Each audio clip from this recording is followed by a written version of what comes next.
Welcome to Nayan ultimate. तो हम लोग यहाँ पे आज मौर्य वंश का ये पार्ट 3 है जिसमें कि अशोक के बारे में पढ़ेंगे।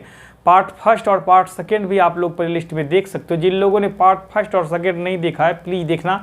और ये आपका तमाम सारी एग्जाम में जो हो गया एसएससी, सीजीएल, सीपीओ, रेलवे, इसके बाद बिहार पीसीएस हो गया, बिहार दरोगा एग्जाम, रेलवे, एनटीपीसी वगैरह के लिए बहुत ज़रूरी है। तो आप सब लोग देखें प्लीज़, और वीडियो को लाइक, सब्सक्राइब और शेयर भी करना। तो अशोक के बारे में यहाँ पे हम लोग डिटेल से पढ़ेंगे कि अशोक का सबसे पहले टाइम पीरियड क्या था। यहाँ पे हम लोग देख रहे हैं तो अशोक जो कि 273 BC टू 232 BC का मतलब बिफोर ईसा पूर्व हो गया। आप लोगों को बताया था पिछला वीडियो में मैंने। ये अशोक का जो है कार्यकाल हो गया, टाइम पीरियड। ये भी इससे भी कई बार क्वेश्चन पूछते हैं, तो आप लोग इसको ध्यान रखना कि अशोक किस शताब्दी में था, किन मतलब टाइम पीरियड किन के बीच में रहा है। तो प्लीज़ इसको ध्यान रखना। तो होता यह है कि अब थोड़ा सा ध्यान से देखने की ज़रूरत है। बिंदुसार की मृत्यु जो होती है, उसके बाद बिंदुसार की मृत्यु के बाद लंबा उसके पुत्रों में उत्तराधिकारी का संघर्ष चलता है, जिसमें अंत में अशोक जीतता है। सिंगली एक अनुश्रुति के अनुसार अशोक ने अपने 99 भाइयों की हत्या की थी। और पहले क्या था, वो अवंती का राज्यपाल था। अपना राज्याभिषेक जो है 269 ईसा पूर्व में वो करता है। 269 ईसा पूर्व में जो है अपना क्या करता है, राज्याभिषेक करता है। आप लोगों को ध्यान रखना होगा, मैं लिख देता हूं राज्याभिषेक, ठीक है। 269 ईसा पूर्व में करता है। और बिंदुसार की मृत्यु कब होती है, 273 ईसा पूर्व में। और इसके बाद 4 वर्षों तक जो होता है उत्तराधिकारी का संघर्ष चलता है। और जैसा कि आप लोगों को पता होगा, सिंगली अनुश्रुतियों के अनुसार वो अपने 99 भाइयों की हत्या करके जो है राजगद्दी प्राप्त करता है। और इसकी माता की बात किया जाए तो सुभद्रांगी था। ये आप लोगों को याद रखना है, कई बार पूछ देगा, वैसे तो आता नहीं है, ये याद रखना आप लोग। सिंगली किस अनुश्रुति के अनुसार अशोक ने अपने 99 भाइयों की हत्या की थी, तो सिंगली अनुश्रुति के अनुसार। अब यहाँ पे हम लोग देखते हैं कि अशोक का जो नाम वगैरह है किन किन अभिलेखों में है। जैसे कि पुराणों में अशोक को अशोक वर्धन कहा गया है। जैसे मास्की एवं गुर्जरा अभिलेख में अशोक का नाम अशोक मिलता है, जो कि इंपॉर्टेंट। इसके बारे में हम लोग यहाँ पे देखते हैं। अब तो ध्यान देना है, अशोक का नाम का जो उल्लेख है मास्की, गुर्जला, नेट्टूर और उदय गोमल अभिलेख में मिला करता है, जिसमें मास्की और गुर्जरा जो है इंपॉर्टेंट है, कई बार क्वेश्चन पूछा जाता है। और पुराणों के अनुसार इसे क्या कहा गया है, पुराणों में इसे अशोक वर्धन कहा गया है। ध्यान रखने की जरूरत है, पुराणों में अशोक का नाम अशोक वर्धन कहा गया है। यहाँ पे मैं लिख देता हूँ, पुराणों के अनुसार अशोक वर्धन। कई बार परीक्षाओं में आते हैं, तो ये पॉइंट ध्यान रखने की जरूरत है। और एक पुस्तक है कलहन द्वारा रचित है, राजतरंगिणी कलहन द्वारा रचित है। इसके अनुसार जो है अशोक का शासन उन्होंने कश्मीर तक था, ठीक है ना, ये ध्यान रखना है। और राजतरंगिणी के लेखक कौन है, तो कलहन, ये भी याद रखने की ज़रूरत है आप लोगों को, कई बार एग्जाम में ये भी आ जाता है। तो यहाँ पे हम कुछ और पॉइंट देखते हैं कि शुरुआत में जो था अशोक वो ब्राह्मण धर्म का था, लेकिन बाद में बौद्ध धर्म अपना लेता है। आप लोगों को पता होगा कि अशोक ने अपने पुत्र जो है महेंद्र और पुत्री संघमित्रा को बौद्ध धर्म के प्रचार के लिए श्रीलंका भेजा था, ठीक है ना, याद रखने की जरूरत है।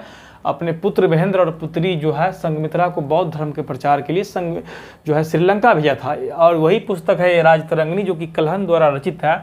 इसके अनुसार जो था अशोक शैव धर्म का था, ठीक है ना, और देवताओं में प्रिय भी कहा गया है। और उपगुप्त नामक जो है बौद्ध भिक्षु, उन्होंने बौद्ध धर्म की जो है शिक्षा ली थी ना, यह ध्यान देने की पॉइंट ज़रूरत है। और अशोक ने क्या किया कि आजीवकों को रहने के लिए बराबर की पहाड़ियों में 4 गुफाओं का निर्माण करा था, जिसका नाम निम्न है, कर्ज, सुदामा, लोमेश ऋषि का गुफा और विष झोपड़ी, जो आप लोगों को याद रखने की ज़रूरत है। ऐसा कौन सा शासक था जिन्होंने बराबर की पहाड़ियों में रहने के लिए आजीवकों के लिए 4 गुफाओं का निर्माण किया। तो अशोक आप लोगों को ध्यान में रखने की जरूरत है।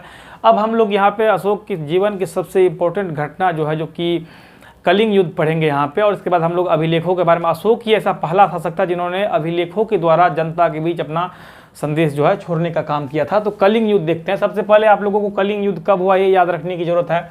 तो कलिंग युद्ध जो है जो 261 ईसा पूर्व में हुआ है। कई बार डायरेक्ट छोटे मोटे एग्जामों में ये भी आ जाते हैं कि कलिंग युद्ध कब हुआ था, तो 261 ईसा पूर्व में।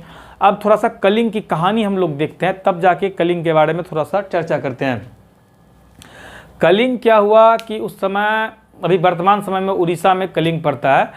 तो उस समय सबसे पहले कलिंग पे अधिकार जो है नंद वंश के संस्थापक महापद्मनंद ने किया था, जो कि जिसे एकराट कहा गया था, है ना।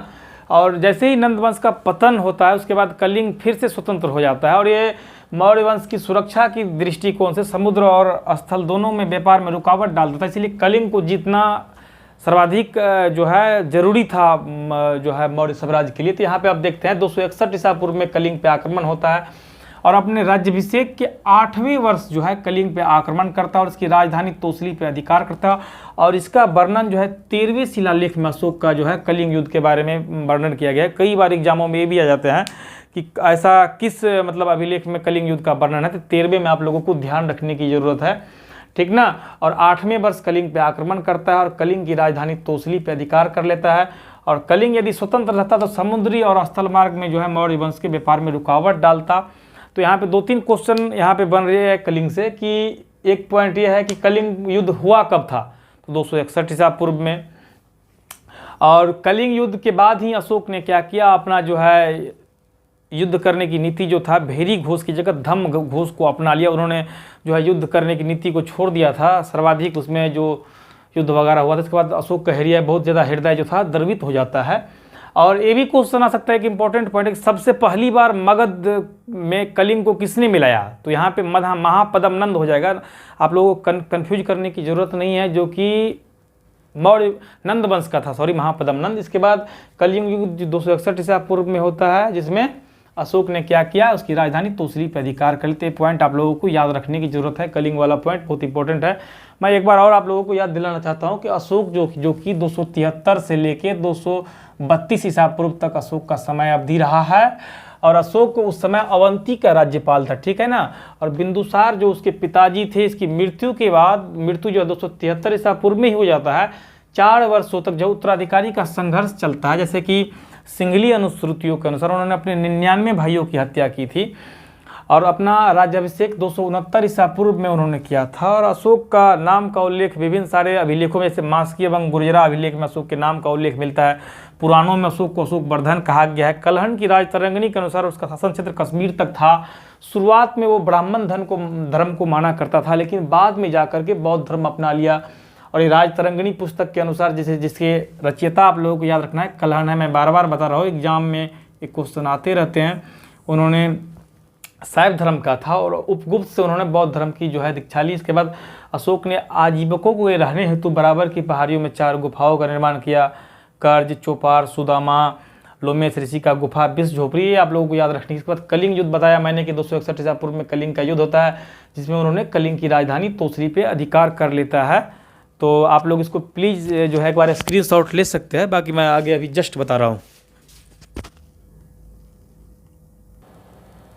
अब हम लोग जो है इसके अशोक के जो विभिन्न प्रकार के शिलालेखों के बारे में पढ़ेंगे यहाँ पे, और अभिलेखों के बारे में चर्चा करेंगे, क्या कैसे रहा है, कितने भागों में बांटा गया है। तो ध्यान से देखते हैं। भारत में सबसे पहले शिलालेखों का प्रचलन अशोक ने ही किया था। ये बहुत ही इंपॉर्टेंट पॉइंट है, एग्जाम वगैरह में आ सकता है कि भारत में जो है सबसे पहले शिलालेखों का प्रयोग जो है किस शासक ने किया था। तो आप लोगों को ध्यान रखने की जरूरत है कि अशोक ने है जो भारत में सबसे पहले शिलालेखों का प्रयोग किया था। और पहली बार जो है अभिलेखों के प्रयोग से जनता को जो है उन्होंने सूचित किया था, अशोक ही था। भारत में पहला ऐसा शासक था जिन्होंने अभिलेखों के द्वारा जनता को संबोधित किया था। और भारत में यदि अशोक के अभिलेखों का वर्गीकरण की यदि बात किया जाए हम लोग, तो उसको 3 भागों में बांटा गया, जिस पर हम लोग अभी चर्चा करेंगे। इसके बाद देखेंगे कि सबसे पहले अशोक के अभिलेख की खोज किसने किया और पढ़ा किसने, इंपॉर्टेंट पॉइंट इसको भी हम लोग देखेंगे। इसके बाद किस तरीके से मौर्य वंश का अंत होता है, तो प्लीज़ आप लोग ध्यान दें। अशोक का अभिलेखों का यदि वर्गीकरण की बात की तो 3 पार्टों में बांटा गया है, और 3 पार्ट को भी कई पार्ट है। जैसे कि 3 पार्ट में सबसे पहला पार्ट है शिलालेख, स्तंभ लेख और गुहा लेख, ठीक। अब शिलालेख को भी 2 भागों में बांटा गया है, दीर्घ शिलालेख और लघु शिलालेख। स्तंभ लेख का भी 2 पार्ट है, दीर्घ स्तंभ लेख और लघु स्तंभ लेख। तो बस ये ध्यान देने की जरूरत है। और यदि बात किया जाए इन अभिलेखों की भाषा की, तो भाषा प्राकृत है, याद रखना आप लोग। इन अभिलेखों की यदि पूछा जाए तो सारे की भाषा प्राकृत है, लेकिन लिपि की यदि बात किया जाए तो लिपि कई है, जैसे ब्राह्मी, खरोष्टी, ग्रीक, अरमाइक, यूनानी, ये सब आप लोगों को याद रखनी होगी। ये सब लिपि है, ब्राह्मी, खरोष्टी, अरमाइक, ग्रीक, यूनानी वगैरह है, तो सब लिपि हो गया। यदि भाषा की बात की जाए तो भाषा इनकी प्रकृति है, प्रकृति होगी। और बाकी आप लोग तो वर्गीकरण तो देख ही लिए, जिसे 3 भागों में बांटा गया है, शिलालेख, स्तंभ लेख, गुहा लेख। अब शिलालेख का भी 2 पार्ट था, दीर्घ शिलालेख, लघु शिलालेख। स्तंभ लेख का भी 2 पार्ट था, दीर्घ स्तंभ लेख और लघु स्तंभ लेख। और इसकी भाषा की बात किया तो भाषा प्रकृत याद रखना ये बहुत ही इंपॉर्टेंट पॉइंट है। और लिपि की बात किया जाए तो ब्राह्मी, खरोष्टी, ग्रीक, अरमैक वगैरह इसकी लिपि थी। अब हम लोग देखते हैं सबसे पहले जो अशोक की जो है अभिलेखों का पता किसने लगाया और पढ़ा किसने। यदि पता लगाने की बात किया सबसे पहले जो है टी फैंथलर ने किया था। कई जगह ये नाम कुछ और लिखा था, लेकिन ध्यान देना टी फैंथलर ने लिखा था, पता लगाया था 1750 में, पता लगाया था, याद रखना है। और खोज और पता लगाया था उन्होंने। और 1800 से जेम्स प्रिसप ने क्या किया था, इसे पढ़ा था। पढ़ा किसने था जेम्स प्रिसप ने पढ़ा था पहली बार, है ना। तो 2 पॉइंट है आप लोगों को याद रखना है। एक तो पता लगाना हो गया, तो टी फैंथलर ने किया था, और पढ़ा किसने था तो जेम्स प्रिसप ने 1837 में। तो आप लोगों को याद हो गया होगा, उम्मीद होगा। और सभी अभिलेखों का विषय प्रशासनिक था, लेकिन एक रुम्मीदेई अभिलेख है जो कि सबसे छोटा अभिलेख भी है। कई बार एग्जाम में पूछ सकता है कि अशोक का सबसे छोटा अभिलेख कौन सा है, तो रुम्मीदेई अभिलेख होगा, जिसमें आर्थिक विषय में जानकारी प्राप्त है। और 7वां अभिलेख क्या है कि सबसे लंबा अभिलेख है, ठीक ना। 7वां अभिलेख क्या है, सबसे लंबा अभिलेख है, ठीक। अब देखो रामपुरवा अभिलेख जो है चंपारण में स्थित, जो कि बिहार में स्थित है, पीसीएस के लिए बहुत इंपॉर्टेंट है, यूपी पीसीएस, बिहार पीसीएस वगैरह के लिए।